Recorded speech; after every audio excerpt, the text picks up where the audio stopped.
ಪಶುವೈದ್ಯಾಧಿಕಾರಿಗಳ ನೇಮಕಾತಿ ಅಕ್ರಮ ಆರೋಪಕ್ಕೆ ಸಂಬಂಧಪಟ್ಟಂತೆ ಪಶುವೈದ್ಯಾಧಿಕಾರಿಗಳ ಆಯ್ಕೆ ಪಟ್ಟಿ ತಡೆ ಹಿಡಿದಿದೆ.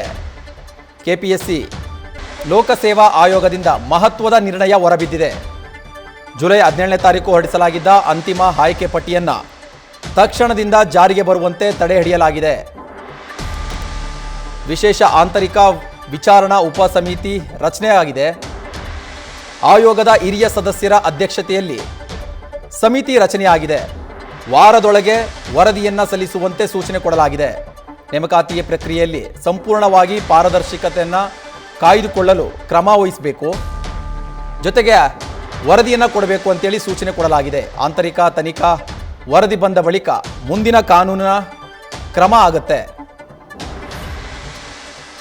ಪಶುವೈದ್ಯಾಧಿಕಾರಿಗಳ ನೇಮಕಾತಿಯಲ್ಲಿ ಅಕ್ರಮ ಆಗಿರುವಂತಹ ಆರೋಪ ಕೇಳಿ ಬಂದಿತ್ತು. ಸುಮಾರು 80 ಲಕ್ಷ ರೂಪಾಯಿವರೆಗೂ ಲಂಚ ಪಡೆಯುವಂತಹ ಆಡಿಯೋ ಕೂಡ ಲಭ್ಯವಾಗಿತ್ತು. ಇದಕ್ಕೆ ಸಂಬಂಧಪಟ್ಟಂತೆ ಈಗ ಪಶುವೈದ್ಯಾಧಿಕಾರಿಗಳ ಆಯ್ಕೆ ಪಟ್ಟಿಯನ್ನು ತಡೆ ಹಿಡಿದಿದೆ. ಲೋಕಸೇವಾ ಆಯೋಗದಿಂದ ಮಹತ್ವದ ನಿರ್ಣಯ ಕೈಗೊಳ್ಳಲಾಗಿದೆ. ಇದೇ ವಿಚಾರಕ್ಕೆ ಸಂಬಂಧಪಟ್ಟಂತೆ ಹೆಚ್ಚಿನ ಮಾಹಿತಿಯನ್ನು ಕೊಡ್ತಾರೆ ನಮ್ಮ ಪ್ರತಿನಿಧಿ ಚಂದನ. ಫೋನ್ ಸಂಪರ್ಕದಲ್ಲಿ ಇರ್ತಾ ಇದ್ದಾರೆ. ಚಂದನ, ಪಶುವೈದ್ಯಾಧಿಕಾರಿಗಳ ನೇಮಕಾತಿಯಲ್ಲಿ ಅಕ್ರಮ ಆಗಿತ್ತು, ಬಹಳ ದೊಡ್ಡ ಮಟ್ಟದಲ್ಲಿ ಸಂಚಲನ ಸೃಷ್ಟಿಯಾಗಿತ್ತು. ಈಗ ನೇಮಕಾತಿಯ ಒಂದು ಪಟ್ಟಿಯನ್ನು ತಡೆದು ಹಿಡಿದಿರುವಂತಹ ಅಪ್ಡೇಟ್ ಸಿಗ್ತಾ ಇದೆ. ಜೊತೆಗೆ ಒಂದು ಆಂತರಿಕ ಸಮಿತಿ ಕೂಡ ರಚನೆ ಆಗಿರುವಂಥದ್ದು. ಒಂದು ವಾರದ ಒಳಗಡೆ ಒಂದು ವರದಿ ಕೊಡಿ ಅಂತ ಹೇಳಿ ಸೂಚನೆ ಕೂಡ ಕೊಟ್ಟಿರುವಂಥದ್ದು. ಏನಿದೆ ಹೆಚ್ಚಿನ ಮಾಹಿತಿ ಚಂದನ? ಭರತ್, ಈ ವಿಚಾರಕ್ಕೆ ಸಂಬಂಧಪಟ್ಟಂತೆ ಇದು ಅತಿ ದೊಡ್ಡ ಹಗರಣ. ಅಂದ್ರೆ ಒಂದೊಂದು ಹುದ್ದೆನ 80 ಲಕ್ಷಕ್ಕೆ ಡೀಲ್ ಮಾಡ್ಕೊಂಡಿದ್ರು ಅಂತ ಪರೀಕ್ಷೆ ಬರೆದಂತ ಪಶು ವೈದ್ಯಾಧಿಕಾರ ಪರೀಕ್ಷಾರ್ಥಿಗಳ ಆರೋಪವನ್ನ ಮಾಡಿರುವಂತದ್ದು. ಮೊನ್ನೆ ಈ ಬಗ್ಗೆ ವಿಧಾನಸೌಧ ಪೊಲೀಸ್ ಠಾಣೆಯಲ್ಲಿ 25 ಹೆಚ್ಚು ಜನ ವಿದ್ಯಾರ್ಥಿಗಳು ಕಂಪ್ಲೇಂಟ್ ಅನ್ನ FIR ಅನ್ನ ದಾಖಲು ಮಾಡಿರುವಂತದ್ದು. ಇದನ್ನೆಲ್ಲ ಗಮನಿಸಿದಾಗ ಇಲ್ಲಿ ಏನಾಗಿದೆ ಅಂತ ಅಂದ್ರೆ ಜನವರಿ 8ಕ್ಕೆ ಎಕ್ಸಾಮ್ ಅನ್ನ ಮಾಡ್ತಾರೆ. ಫೆಬ್ರವರಿಯ ಮೊದಲ ವಾರದಲ್ಲಿ ಎಲಿಜಿಬಿಲಿಟಿ ಲಿಸ್ಟ್ ಅಂತ ಹೊರಗಡೆ ಬಿಡ್ತಾರೆ. ಎಲಿಜಿಬಿಲಿಟಿ ಲಿಸ್ಟ್ ಅಂದ್ರೆ ಯಾರು ಎಕ್ಸಾಮ್ ಅಲ್ಲಿ ಪಾಸ್ ಆಗಿದ್ದಾರೆ. 1300 ಜನ ಎಕ್ಸಾಮ್ ಬರೆದಿರ್ತಾರೆ, ಅದರಲ್ಲಿ 300ಕ್ಕೂ ಹೆಚ್ಚು ಜನ ಪಾಸ್ ಆಗಿರ್ತಾರೆ. ಅಂತ ಲಿಸ್ಟ್ ಅನ್ನ ಬಿಡುಗಡೆ ಮಾಡ್ತಾರೆ. ಆದ್ರೆ ಆ ಲಿಸ್ಟ್ ಅಲ್ಲಿ ಮಾರ್ಕ್ಸ್ ಇರೋದಿಲ್ಲ, ಕೇವಲ ಪಾಸ್ ಆದವರ ಹೆಸರು, ರಿಜಿಸ್ಟರ್ ನಂಬರ್ ಇರುತ್ತೆ.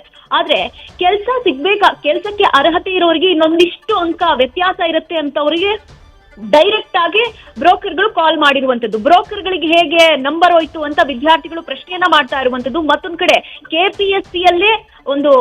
ಕೆಪಿಎಸ್ಸಿ ಸದಸ್ಯರು ಈ ಅಕ್ರಮವನ್ನ ಮಾಡ್ತಾ ಇರುವಂತ ಆ ಆರೋಪವನ್ನ ವಿದ್ಯಾರ್ಥಿಗಳು ಮಾಡಿದ್ರು.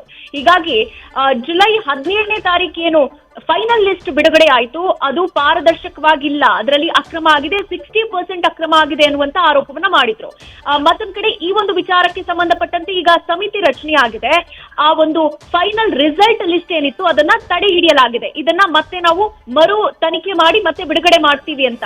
ಆದ್ರೆ ವಿದ್ಯಾರ್ಥಿಗಳು ಪ್ರಶ್ನೆ ಮಾಡ್ತಾ ಇರೋದು ಏನಂದ್ರೆ, ಇಂಟರ್ನಲ್ ಕಮಿಟಿ ಅಂದ್ರೆ ಈಗ ಆಲ್ರೆಡಿ ಕೆಪಿಎಸ್ಸಿಯಲ್ಲಿ ಇರುವಂತಹ ಸದಸ್ಯರೇ ಆ ಸಮಿತಿಯಲ್ಲಿ ಇರುವಂತದ್ದು.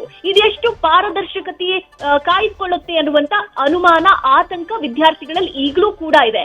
ಒಂದು ವಾರದೊಳಗಡೆ ಈ ಒಂದು ಸಮಿತಿ ತನಿಖೆಯನ್ನ ಮಾಡಿ ಏನಿದೆ ಡೀಟೇಲ್ಸ್ ಅನ್ನ ಸಬ್ಮಿಟ್ ಮಾಡಬೇಕು ಅಂತ ಹೇಳ್ತಾ ಇದ್ದಾರೆ. ಆದ್ರೆ ಇದೆಷ್ಟು ಪಾರದರ್ಶಕವಾಗಿದೆ ಅನ್ನುವಂತ ಆತಂಕ ವಿದ್ಯಾರ್ಥಿಗಳಲ್ಲಿ ಇರುವಂತದ್ದು. ಭರತ್, ಧನ್ಯವಾದ ಚಂದನ ತಮ್ಮ ಮಾಹಿತಿಗಾಗಿ. ಪಶುವೈದ್ಯ ಅಧಿಕಾರಿಗಳ ನೇಮಕಾತಿಯಲ್ಲಿ ಅಕ್ರಮ ಆಗಿದೆ ಅಂತ ಆರೋಪ ಕೇಳಿ ಬಂದಿತ್ತು. ಸುಮಾರು 80 ಲಕ್ಷ ಲಂಚದ ಬೇಡಿಕೆ ಇಟ್ಟಿರುವಂತಹ ಒಂದು ಆಡಿಯೋ ಕೂಡ ವೈರಲ್ ಆಗಿತ್ತು. ಅದಾದ ನಂತರ ಈಗ ಲೋಕಸೇವಾ ಆಯೋಗದಿಂದ ಅಂತಿಮ ಆಯ್ಕೆ ಪಟ್ಟಿಯನ್ನು ತಡೆ ಹಿಡಿಯಲಾಗಿದೆ. ಒಂದು ಆಂತರಿಕ ಸಮಿತಿಯನ್ನು ಕೂಡ ರಚನೆ ಮಾಡೋದಕ್ಕೆ ಸೂಚನೆ ಕೊಡಲಾಗಿದೆ. ಜೊತೆಗೆ ಒಂದು ವಾರದ ಒಳಗಡೆ ವರದಿಯನ್ನು ಸಲ್ಲಿಸುವಂತೆ ಆ ಸಮಿತಿಗೆ ಸೂಚನೆಯನ್ನು ಕೂಡ ಕೊಡಲಾಗಿದೆ. ಹಾಗಾಗಿ ಅಂತಿಮ ಆಯ್ಕೆ ಪಟ್ಟಿಯಲ್ಲಿ ಆಯ್ಕೆಯಾದಂತಹ ಒಂದು ಅಭ್ಯರ್ಥಿಗಳ ಒಂದು ನೇಮಕಾತಿ ಪ್ರಕ್ರಿಯೆ ಏನಿತ್ತು ಆ ಪ್ರಕ್ರಿಯೆಯನ್ನು ಈಗ ತಡೆ ಹಿಡಿಯಲಾಗಿದೆ. ಪಶುವೈದ್ಯಾಧಿಕಾರಿಗಳ ನೇಮಕಾತಿಯಲ್ಲಿ ಅಕ್ರಮ ಆರೋಪ ಕೇಳಿ ಬಂದಂತಹ ಬೆನ್ನಲ್ಲೇ ಈಗ ಆಂತರಿಕವಾದ ಒಂದು ಸಮಿತಿಯನ್ನು ರಚನೆ ಮಾಡಿ ಅಂತಿಮ ಆಯ್ಕೆ ಪಟ್ಟಿಯನ್ನು ಈಗ ತಡೆ ಹಿಡಿಯಲಾಗಿದೆ. ಜೊತೆಗೆ ಒಂದು ವಾರದ ಒಳಗಡೆ ವರದಿಯನ್ನು ಕೊಡಬೇಕಾಗುತ್ತೆ. ಆ ವರದಿ ಬಂದ ಬಳಿಕವಷ್ಟೇ ಮುಂದಿನ ಒಂದು ಕ್ರಮವನ್ನು ತೆಗೆದುಕೊಳ್ಳೋದಕ್ಕೆ ಈಗ ಕೆಪಿಎಸ್ಸಿ ಮುಂದಾಗಿರುವಂಥದ್ದು. ಬಹಳ ದೊಡ್ಡ ಮಟ್ಟದ ಸಂಚಲನ ಸೃಷ್ಟಿ ಮಾಡಿದಂತಹ ಆರೋಪ ಇದು. ಕೆಪಿಎಸ್ಸಿಯ ಮಾಜಿ ಅಧ್ಯಕ್ಷರಾಗಿದ್ದಂತಹ ಶಿವಶಂಕರಪ್ಪ ಸಾವುಕಾರ್ ಸೇರಿದಂತೆ ಕೆಪಿಎಸ್ಸಿ ಸದಸ್ಯರಿಂದಲೇ ಇಂಥದ್ದೊಂದು ಅಕ್ರಮ ನಡೆದಿರುವಂತಹ ಆರೋಪ ಕೇಳಿ ಬಂದಿತ್ತು. ಪರೀಕ್ಷೆ ಬರೆದಂತಹ ಪರೀಕ್ಷಾರ್ಥಿಗಳೇ ಖುದ್ದು ವಿಧಾನಸೌಧ ಪೊಲೀಸ್ ಸ್ಟೇಷನ್ಗೆ ಹೋಗಿ ಕಂಪ್ಲೇಂಟನ್ನು ಕೂಡ ಕೊಟ್ಟಿದ್ದಾರೆ. ಇದೇ ವಿಚಾರಕ್ಕೆ ಸಂಬಂಧಪಟ್ಟಂತೆ ಈಗ ಲೋಕಸೇವಾ ಆಯೋಗ ಒಂದು ಮಹತ್ವದ ನಿರ್ಣಯವನ್ನು ತೆಗೆದುಕೊಂಡಿದ್ದು ಒಂದು ಆಂತರಿಕ ಸಮಿತಿಯನ್ನು ಕೂಡ ರಚನೆ ಮಾಡುವಂತಹ ಸೂಚನೆ ಕೊಟ್ಟಿದೆ. ಜೊತೆಗೆ 1 ವಾರದ ಒಳಗಡೆ, ಅಂದರೆ 1 ತಿಂಗಳು ಅಥವಾ 2 ತಿಂಗಳು ಟೈಮ್ ಕೊಡ್ತಾ ಇಲ್ಲ, ಕೇವಲ 1 ವಾರದ ಒಳಗಡೆ ಒಂದು ವರದಿಯನ್ನು ಕೊಡಬೇಕು ಅಂತೇಳಿ ಒಂದು ಸೂಚನೆಯನ್ನು ಕೂಡ ಈಗ ಕೊಟ್ಟಿರುವಂಥದ್ದು. ಹಾಗಾಗಿ ಪಶುವೈದ್ಯಾಧಿಕಾರಿಗಳ ಅಂತಿಮ ಆಯ್ಕೆ ಪಟ್ಟಿ ಏನಾಗಿತ್ತು, ಆ ಒಂದು ಆಯ್ಕೆ ಪಟ್ಟಿಯನ್ನು ಈಗ ತಡೆ ಹಿಡಿಯಲಾಗಿದೆ.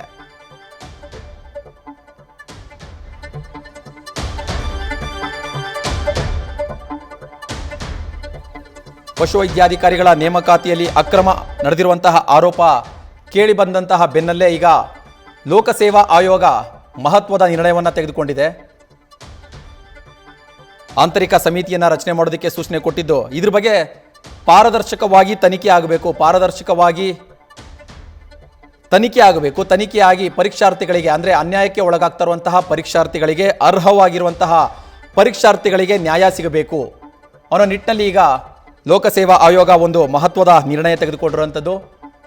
ಒಂದು ಆಂತರಿಕವಾದ ಒಂದು ಸಮಿತಿಯನ್ನು ರಚನೆ ಮಾಡೋದಕ್ಕೆ ಮುಂದಾಗಿದೆ. ಜೊತೆಗೆ ಅಂತಿಮ ಪಟ್ಟಿ, ಅಂದರೆ ಪಶುವೈದ್ಯಾಧಿಕಾರಿಗಳ ಅಂತಿಮ ಆಯ್ಕೆ ಪಟ್ಟಿ ಏನು ಸಿದ್ಧಪಡಿಸಿದ್ರು, ಆ ಆಯ್ಕೆ ಪಟ್ಟಿಗೆ ಈಗ ತಡೆ ಹಿಡಿಯಲಾಗಿದೆ.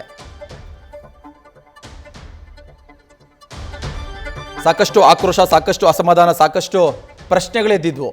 ಪಶುವೈದ್ಯಾಧಿಕಾರಿ ನೇಮಕಾತಿಯಲ್ಲಿ ಅಕ್ರಮ ಆಗ್ತಾ ಇದೆ ಅಂತೇಳಿ ಖುದ್ದು ಪರೀಕ್ಷೆ ಬರೆದಂತಹ ಪರೀಕ್ಷಾರ್ಥಿಗಳೇ ಪೊಲೀಸ್ ಸ್ಟೇಷನ್ಗೆ ಹೋಗಿ ದೂರು ಕೊಟ್ಟಿರ್ತಾರೆ. ವಿಧಾನಸೌಧ ಪೊಲೀಸ್ ಸ್ಟೇಷನ್ಗೆ ಸುಮಾರು 25ಕ್ಕೂ ಅಧಿಕ ಪರೀಕ್ಷಾರ್ಥಿಗಳು ದೂರನ್ನು ಕೊಟ್ಟು ಪಶುವೈದ್ಯಾಧಿಕಾರಿಗಳ ನೇಮಕಾತಿಯಲ್ಲಿ ಅಕ್ರಮ ನಡೆದಿದೆ, ಲಂಚದ ಒಂದು ಬೇಡಿಕೆಯನ್ನಿಟ್ಟಿದ್ದಾರೆ, ಯಾರು ದುಡ್ಡು ಕೊಡ್ತಾರೋ ಅವರಿಗೆ ಹುದ್ದೆ ಸಿಗ್ತಾ ಇದೆ ಅಂತೇಳಿ ಆರೋಪ ಮಾಡಿ ದೂರನ್ನು ದಾಖಲು ಮಾಡಿದ್ರು.